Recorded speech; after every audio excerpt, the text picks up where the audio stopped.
کی میرے قتل کے بعد اس نے جفا سے توبہ کی میرے قتل کے بعد اس نے جفا سے توبہ ہائے اس زود پشیماں کا پشیماں ہونا۔ سپریم کورٹ کے 5 رکنی بینچ جسٹس امرتا بندیال سربراہی کر رہے ہیں۔ جسٹس شوکت عزیز صدیقی کھڑے ہیں، ان کے وکیل حامد علی خان روسٹرم پہ موجود ہیں اور شوکت عزیز صدیقی کے حق میں دلائل دے رہے ہیں، اور ان دلائل کے آخر میں جسٹس امرتا بندیال جب شوکت عزیز صدیقی کے جو اٹھائے گئے ایک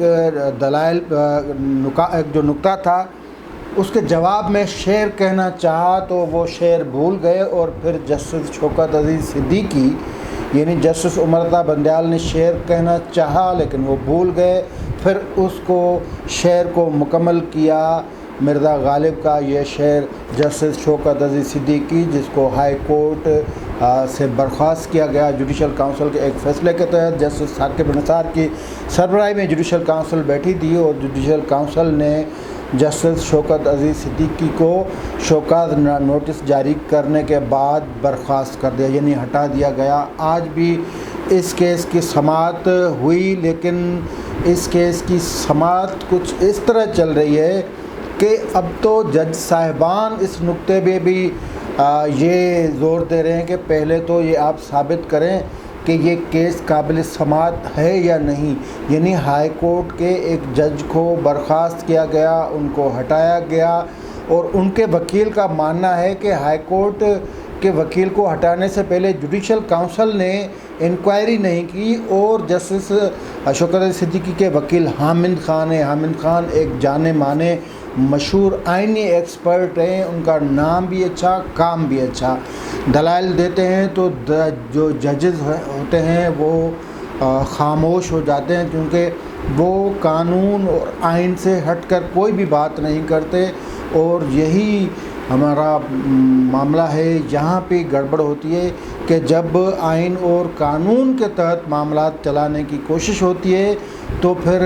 سارے معاملات جو ہے ان کو آبزرویشن کی نظر کر کے ایک طرف رکھ دیا جاتا ہے۔ بہرحال شوکت عزیز صدیقی اس وقت برطرف ہی نہیں ہے، لیکن 30 جون کو وہ ریٹائرڈ بھی ہو رہے ہیں، اور سپریم کورٹ جوڈیشل کونسل نے ان کو ہٹایا تھا۔ سپریم کورٹ میں اس فیصلے کے خلاف اپیل دائر ہے، اور اس اپیل پہ ججز ابھی تک یہ طے نہیں کر سکے کہ یہ قابل سماعت ہے یا نہیں، کیونکہ معاملہ بڑا ہے، معاملہ ایسا ہے کہ اس حوالے سے جسٹس شوکت عزیز صدیقی اگر حلف نامہ سپریم کورٹ میں جمع کرواتے، یعنی اپنا حلفیہ بیان جمع کرواتے ہیں، تو رجسٹرار اس پہ اعتراضات لگا دیتے ہیں۔ وہی بیان وہ جوڈیشل کونسل میں بھی داخل ہے، لیکن ایک جج حلفاً یہ کہتے ہیں کہ مجھ سے سیکورٹی جو اداروں کے سربراہان وہ آ کے مجھ سے انہوں نے ملاقات کی، ایک مرتبہ نہیں 2 مرتبہ ملاقات کی، عدالتی فیصلوں پہ اثر انداز ہونے کی کوشش کی، مجھے کہا گیا کہ آپ یہ فیصلہ تبدیل کر دیں، مجھے پاناما کیس کے حوالے سے اس میں بھی ہدایات دینے کی کوشش کی گئی۔ یہ جب وہ حلفاً کہتے ہیں تو سپریم کورٹ کے رجسٹرار اس بات پہ اعتراضات لگا دیتے ہیں، اور اس کا اعتراض یہ ہے رجسٹرار صاحب کا کہ آپ اداروں کو جو وہ ان کو اسکینڈلائز کرتے ہیں۔ یہ آج کی سماعت تھی، سماعت میں ویسے خاص کچھ نہیں تھا، لیکن اہم خبر یہ کہ اس سماعت میں وفاقی حکومت سینہ ٹھوک کر سامنے آ چکی ہے، اور انہوں نے جسٹس شوکت عزیز صدیقی کے موقف کو رد کیا ہے، موقف پہ اعتراضات لگائے ہیں۔ سہیل محمود جو ہیں وہ ایڈیشنل اٹارنی جنرل، وہ آج پیش ہوئے سپریم کورٹ کی 5 رکنی بینچ کے سامنے۔ Sohail Mahmood additional attorney general, انہوں نے مختصراً عدالت کو کہا کہ وفاقی حکومت جسٹس شوکت عزیز صدیقی کی جو درخواست ہے اس پہ اپنا جواب داخل کروانا چاہتی ہے۔ 2 سطروں کا 2 لائنوں کا جواب زبانی justice additional attorney general Sohail Mahmood نے یہ دیا کہ جسٹس شوکت صدیقی نے اپنی جو اپیل میں یا اپنی درخواست میں کچھ افسران کے نام لیے ہیں، ان پہ الزامات لگائے ہیں، وفاقی حکومت کی طرف سے ان افسران پہ جو الزامات لگائے گئے ہیں ان کی تردید ہم کرتے ہیں، یعنی وفاقی حکومت ان الزامات کی تردید کرتی ہے، اور پھر ایڈیشنل اٹارنی جنرل نے یہ بھی کہا کہ شوکت عزیز صدیقی کے جو افسران پہ الزام، یعنی انہوں نے سیدھا سا اس میں جنرل فیض صاحب کا نام لیا ہے، اس میں ایک اور جنرل ان کا بھی نام لیا ہے، یعنی سیکورٹی جو سیکریٹ ایجنسی ہے ان کے سربراہ ہیں ابھی، تو ان کا نام لیا ہے۔ تو یہ ایڈیشنل اٹارنی جنرل ان کا دفاع میں آ گئے ہیں۔ ویسے ان کی بھی مجبوری ہے، وفاقی حکومت کس طرح اس پٹیشن کی مخالفت نہیں کرے گی، بھلے کتنے ہی پریشر میں وفاقی حکومت اسٹیبلشمنٹ سے ان کی بنتی ہو یا نہ بنتی ہو، لیکن سپریم کورٹ میں تو ان کو دفاع کرنا ہے۔ تو ایڈیشنل اٹارنی کہہ رہے تھے آج عدالت میں کہ شوکت عزیز صدیقی نے جو افسران کے نام لے کے ان پہ الزامات لگائے وہ من گھڑت، بے بنیاد اور گمراہ کن جو الزامات ہیں، اور ہم ان الزامات کی جو افسران یعنی جنرل فیض صاحب اور باقی افسران ان پہ جو الزام ہیں ان کی ہم تردید کرتے ہیں۔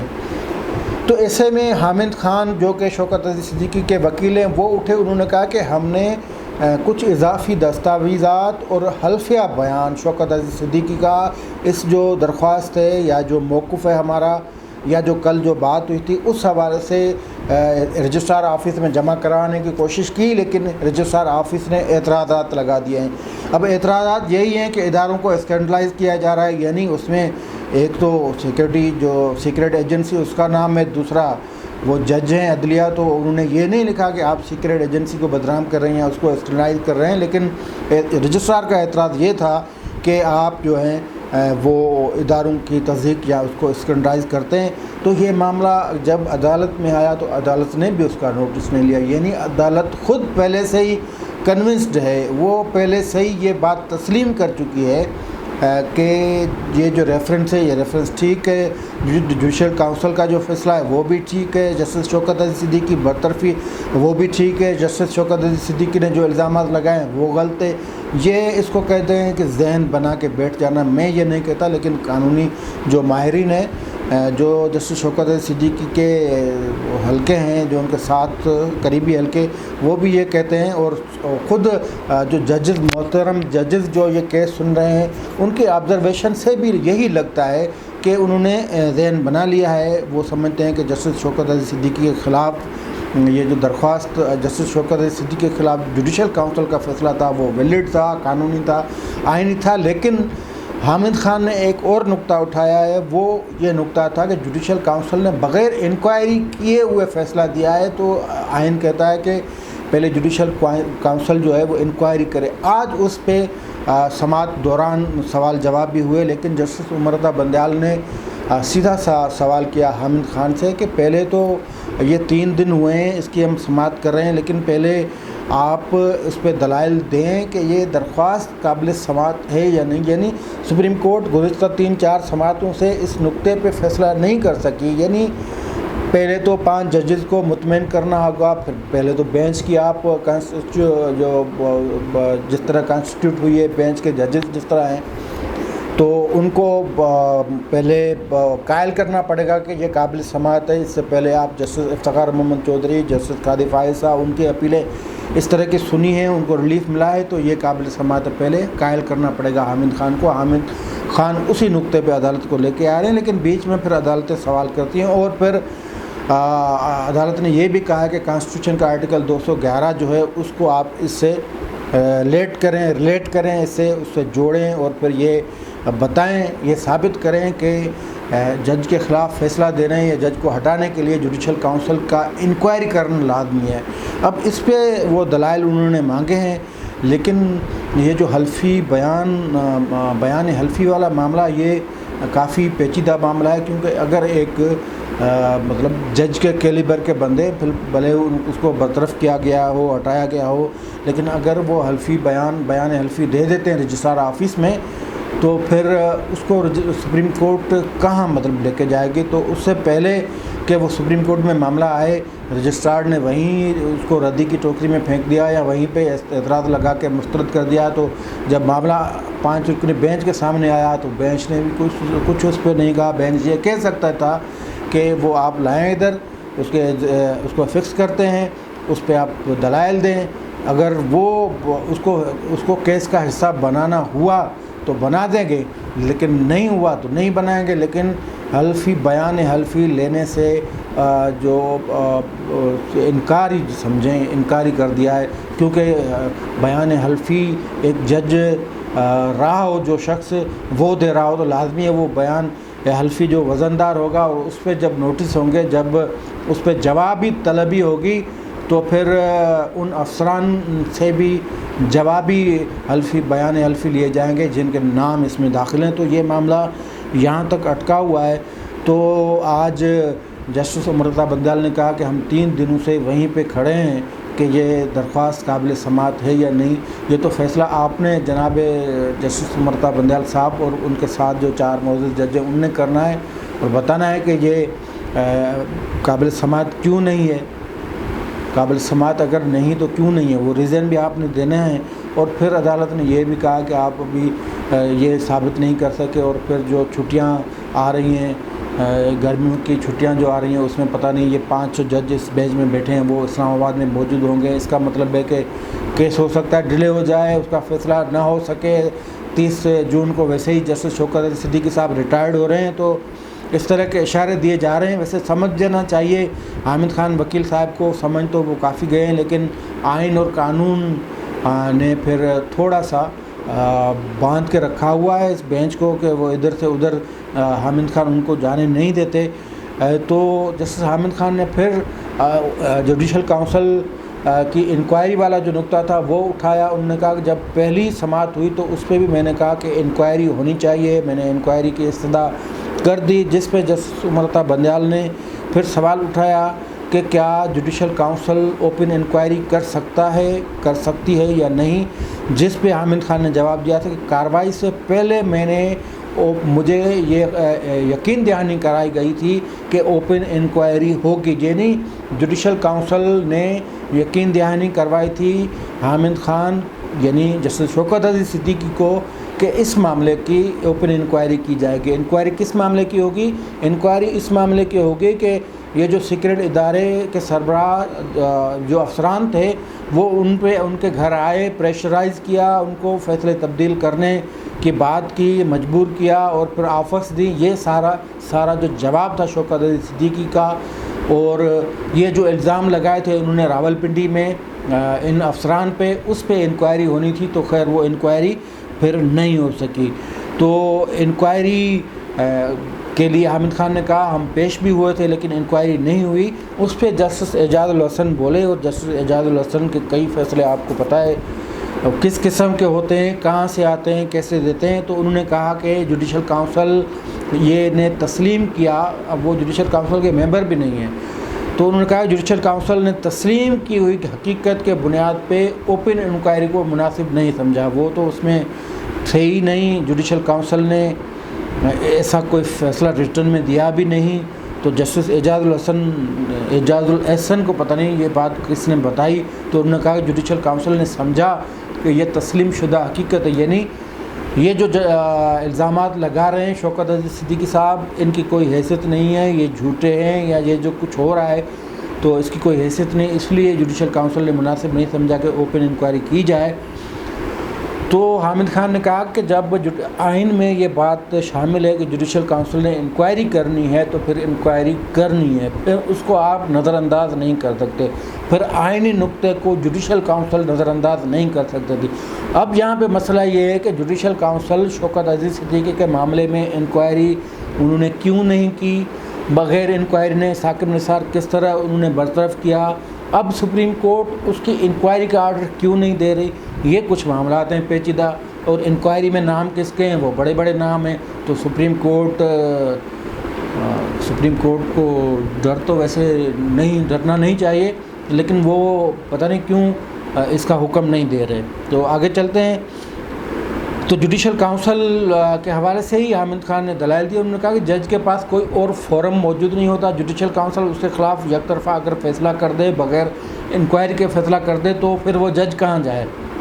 اور حقیقی بات ہے اگر آئین میں موجود ہے کہ جوڈیشل کاؤنسل نے انکوائری کرنی ہے، وہ انکوائری نہیں ہوتی، جوڈیشل کاؤنسل انکوائری سے پہلے ہی کسی نتیجے پہ پہنچ کے جج کو فارغ کر دیتی ہے، جس طرح جسٹس شوکت عزیز صدیقی کے ساتھ کیا گیا۔ تو شوکت عزیز صدیقی نے تو اپیل ہی کرنی ہے نا، اور اپیل کا اسٹیٹس یہ ہے کہ جج صاحبان ابھی تک وہ کہہ رہے ہیں کہ یار یہ قابل سماعت ہے یا نہیں ہے، جوڈیشل کاؤنسل کے حتمی فیصلے کے خلاف ہو سکتی ہے اپیل یا نہیں ہو سکتی۔ جوڈیشل کاؤنسل ایک آئینی فورم ہے، آئینی فورم ہے تو پھر آئین میں جو کچھ لکھا ہوا ہے اس پہ بھی جوڈیشل کاؤنسل کو دیکھنا چاہیے تھا نا۔ جب جوڈیشل آئین میں یہ لکھا ہوا ہے کہ جوڈیشل کاؤنسل نے انکوائری کرنی ہے کہ یہ معاملات ہیں یا نہیں، بغیر انکوائری کے آپ نے بس معاملہ ایسے ہی کر دیا، اس پہ فیصلہ دیا، تو یہ معاملات چل رہے ہیں۔ تو دوسرا فورم واقعی جج کے پاس نہیں ہے، اور اسی لیے وہ سپریم کورٹ میں آئینی پٹیشن کے ذریعے آئے ہیں۔ اور پھر یہ بھی کہا گیا کہ آپ نے الزام ثابت نہیں، جج عدالت نے کہا کہ آپ کو الزام ثابت نہیں کر سکے، تو حامد خان نے کہا کہ جب انکوائری نہیں، اوپن انکوائری ہوئی نہیں تو میں نے الزام کیسے ثابت کرنا۔ جسٹس امرتا بندیال نے پھر ایک اور جملہ کہا، آبزرویشن دی، انہوں نے کہا کہ شوکت عزیز صدیقی نے غیر ذمہ داری کا مظاہرہ کیا، وہ اپنے عہدے کو سمجھ نہیں سکا، کوڈ آف کنڈکٹ کے تحت آپ کو عدلیہ کا دفاع کرنا ہوتا ہے۔ پھر حامد خان نے کہا کہ انہوں نے جو ہے وہ یہ جو معاملات ہوئے، یعنی جو سیکرٹ ایجنسیز کے افسران جب آئے، رابطے ہوئے، تو انہوں نے شوکت عزیز صدیقی نے ایک خط چیف جسٹس کو لکھا، اور پھر اس پہ جسٹس امرتا بندیال کو وہ شعر یاد آ گیا جو وہ بھول گئے، اور اس شعر کو پھر جسٹس شوکت عزیز صدیقی نے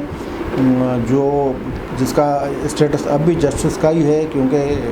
وہ سمجھتے ہیں کہ ان کے ساتھ ناانصافی ہے، سوسائٹی سمجھتی ہے، ان کے وکیل سمجھتے ہیں، تو ان کے ساتھ ناانصافی ہوئی ہے اور انصاف کے وہ متلاشی ہیں۔ اس پہ وہ شعر پڑھا، اور اسی شعر کے ساتھ یہ سماعت کل تک ملتوی ہو گئی ہے۔ کل جمعہ ہے، جمعے کے دن عدالت کو آدھے گھنٹے پونے گھنٹے کے لیے لگے گی، تو 30 جون کو وہ ریٹائرڈ بھی ہو رہے ہیں۔ یہ صورتحال ہے جسٹس شوکت عزیز صدیقی کی کیس کی، اور ہر طرف مایوسی پھیلی ہوئی ہے۔ جسٹس امرتا بندیال خود جسٹس قاضی فائز عیسیٰ کو نکالنے کا حکم دینے والے جج ہیں، تو ان سے تو امید بھی رکھی نہیں جا سکتی، حالانکہ وہ کئی بار کہہ چکے ہیں، کہتے رہتے ہیں، اور جسٹس ثاقب نثار کہتے تھے کہ وہ جس طرح کی آیتیں پڑھتا ہے، وہ جس طرح کا ورد کلام پاک کرتا ہے،